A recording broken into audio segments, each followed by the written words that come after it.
más a este nuevo capítulo del podcast de residentes de la Universidad Libre de Medicina Interna. Y el día de hoy hablaremos de un tema muy interesante y que ha tomado mucha importancia en los últimos días en nuestro país, y es la fiebre amarilla. Para ello nos encontramos con el doctor Jesús Tapia, él es médico infectólogo. Doctor Tapias, bienvenido. Sí, hola, buenas, buen día, gracias por la invitación. Y bueno, sí, es un tema interesante y bueno, vamos a hablar un poco sobre fiebre amarilla. Y lo primero que tenemos que saber es, doctor Tapia, ¿cuál es el panorama actual realmente de la fiebre amarilla en Colombia? Bueno, actualmente en la fiebre amarilla en Colombia estamos en una situación de brote. Recordemos que la fiebre amarilla es una patología endémica en nuestro país.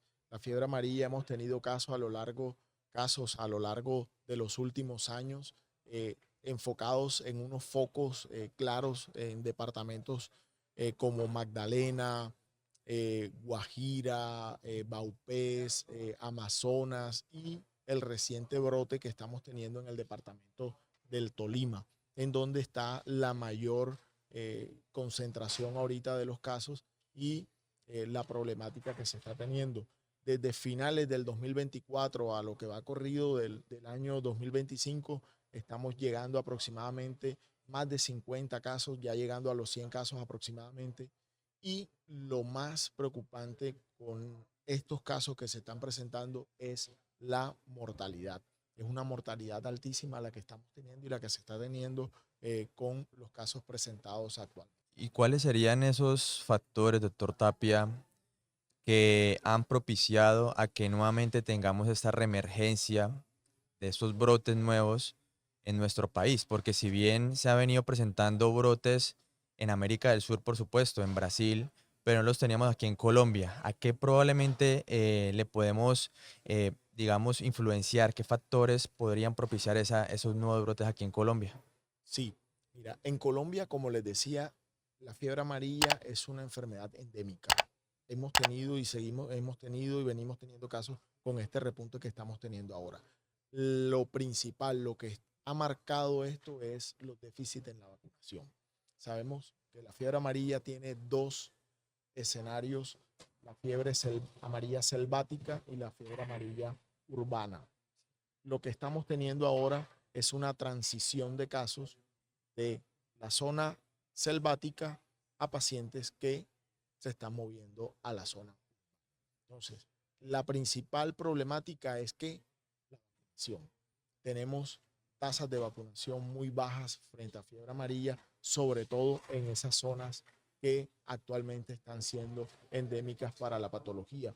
Porque el mosquito no lo podemos sacar de la selva. El mosquito hace parte, ese es su hábitat, del hábitat normal del mosquito es la selva y no lo podemos sacar de allí. Nosotros, los humanos que vamos y entramos al hábitat del mosquito, son quienes debemos protegernos. Entonces, ¿cómo nos protegemos? Vacunación, uso de repelente, uso de ropa adecuada cuando vamos a ir a zonas selváticas y en el caso de los trabajadores de fincas y de zonas rurales, zonas selváticas, el uso en ellos de los elementos de protección personal y también de que estas personas deben estar vacunadas adecuadamente. Así es. Y en cuanto a la sospecha clínica de la infección, ¿qué nos puedes contar con respecto a la presentación de las manifestaciones de esta infección viral? ¿Cómo yo sospecho que estoy ante un caso probable de fiebre amarilla si me llega un paciente a la urgencia? Bien, muy bien. Aquí importante tener en cuenta la epidemiología, ¿verdad? Tenemos las zonas donde hay casos ya identificadas, donde hay casos de circulación autóctona, que en estos momentos la problemática está en el departamento del Tolima, ¿verdad? Si tenemos un paciente que nos viene de la zona donde está la problemática, con fiebre, malestar general, dolor de cabeza marcado, sensación de astenia, dinamia, incluso inapetencia, allí tenemos que sospechar fiebre amarilla, porque ojo, tengamos en cuenta que la presentación clínica de la fiebre amarilla puede ser inespecífica. Todos esos signos y síntomas que te he mencionado los puede presentar un paciente con dengue, los puede presentar un paciente con leptospirosis, los puede presentar un paciente con malaria, incluso un paciente con un cuadro gripal te puede hacer esta sintomatología. Pero si le asociamos a esa sintomatología la epidemiología de que viene de una zona endémica donde está circulando ahorita, hay un brote del virus, ahí tendríamos que encender las alarmas. Doctor Tapias, cuando hablamos de complicaciones, hablamos de una serie de signos y síntomas de alarma y signos y síntomas de gravedad. ¿Qué nos puede decir al respecto en ese sentido? Bueno, lo que les mencionaba ahorita, la presentación clínica inicial es esa, que incluso ya les mencioné las diferentes patologías con las cuales podemos hacer el diagnóstico diferencial, pero que estos signos y síntomas pueden ir de 4 a 6 días aproximadamente. Y luego el paciente puede hacerte un periodo de efervescencia. ¿Cómo así? Los signos y síntomas cesan y posteriormente hay un repunte de la fiebre, un repunte de los síntomas nuevamente y ahí empieza a aparecer. Pueden aparecer edemas, puede aparecer la coloración amarilla en ojos, piel, escleras, manos, plantas de los pies, que es lo que le da el nombre a la enfermedad, fiebre amarilla. Y el edema puede estar dado, ¿por qué? Porque hay una afectación, puede haber una afectación renal y una afectación hepática, que es lo que lleva a las complicaciones y a la muerte al paciente. Muy bien. Y obviamente cuando ya tenemos el paciente con un caso probable de fiebre amarilla, uno como médico se preocupa, bueno, ahora yo qué hago con este paciente, ¿cuál sería el tratamiento actual disponible, si existe? ¿Cuál sería la mejor estrategia para yo manejar a ese paciente? Bueno, actualmente no hay un medicamento exclusivo o no hay un medicamento eficaz para la fiebre amarilla, lastimosamente no lo hay y de allí que la mortalidad sea tan alta de esta patología. Entonces, ¿qué es lo ideal que se haga en estos pacientes? El manejo de soporte, que debe ser un manejo intrahospitalario y lo ideal es que sea en una unidad de cuidados intensivos. Es un paciente que debemos monitorizar su función cardíaca, su función renal, su función hepática, las medidas de hidratación endovenosa, debe hacerse un plan de hidratación amplio en estos pacientes. Allí entra la discusión si cristaloides, coloides, allí tenemos que plantear y hay diferentes estrategias de hidratación que se deben usar en estos pacientes y que están en las diferentes guías de manejo y es lo que marca la pauta, ese enfoque inicial que tiene que ser una correcta hidratación, las medidas de soporte, el manejo de la fiebre, vigilar la función renal.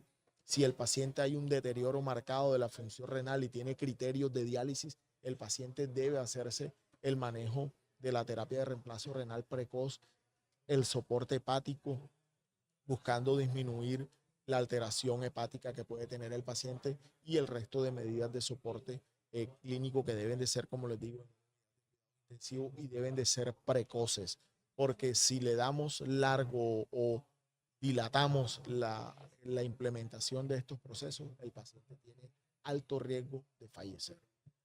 Entonces, como ya sabemos que prácticamente no hay un tratamiento específico para tratar la infección por el virus de la fiebre amarilla, nos queda entonces el mejor arma posible para prevenirla, en este caso la vacunación, que actualmente está establecido, por lo menos en nuestro país, con respecto a estas medidas, vigilancia epidemiológica o estas medidas que se implementan para actuar y prevenir entonces este brote con respecto a la vacunación.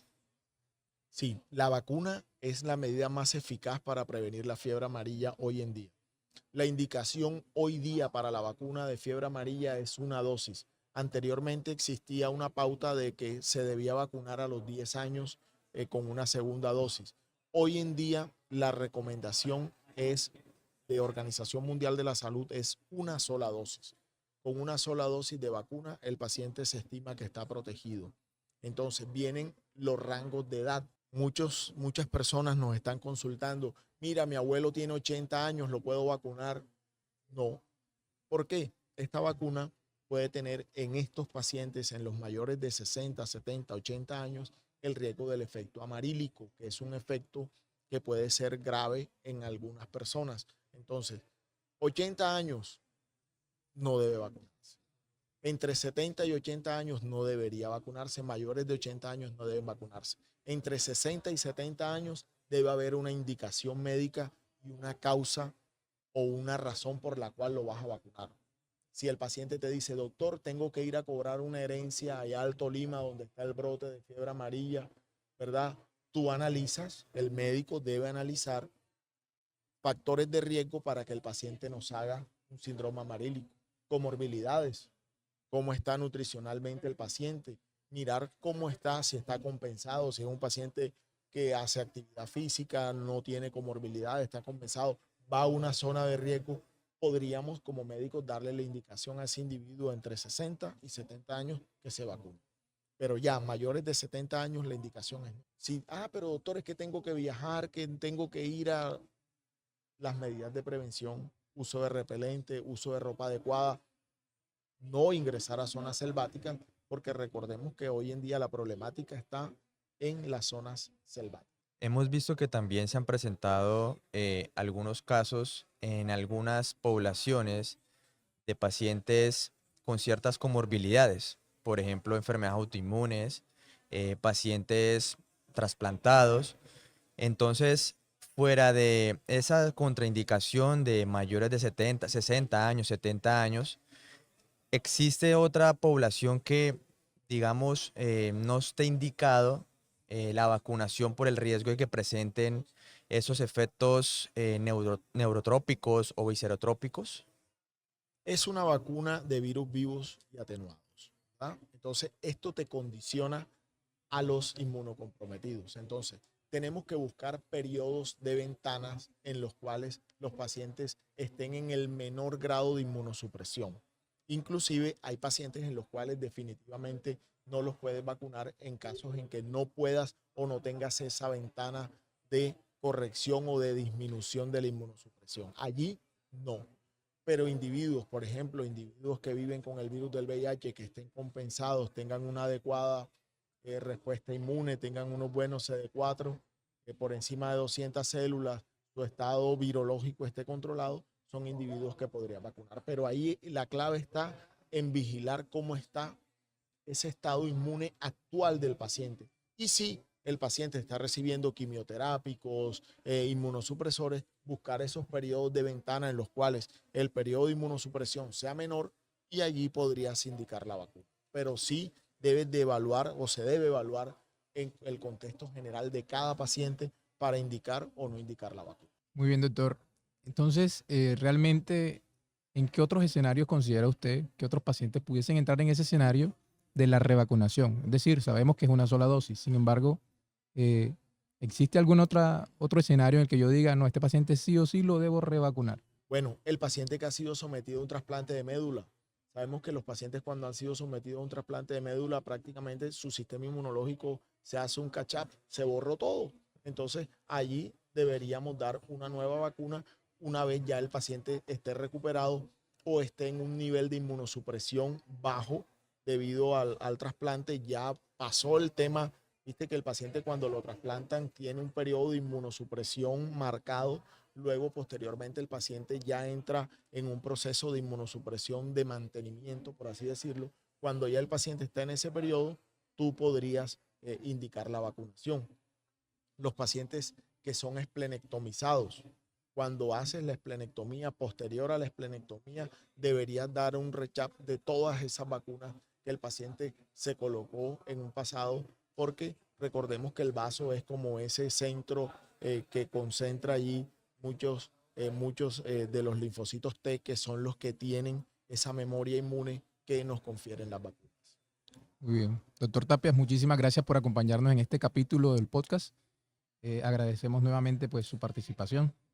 Bueno, Bueno, gracias a ustedes y bueno, felicitarlos por este evento y por estos espacios que de verdad enriquecen mucho a la comunidad científica y enriquecen mucho también a la población a la que les llegan estos espacios. Muchas gracias y los felicito.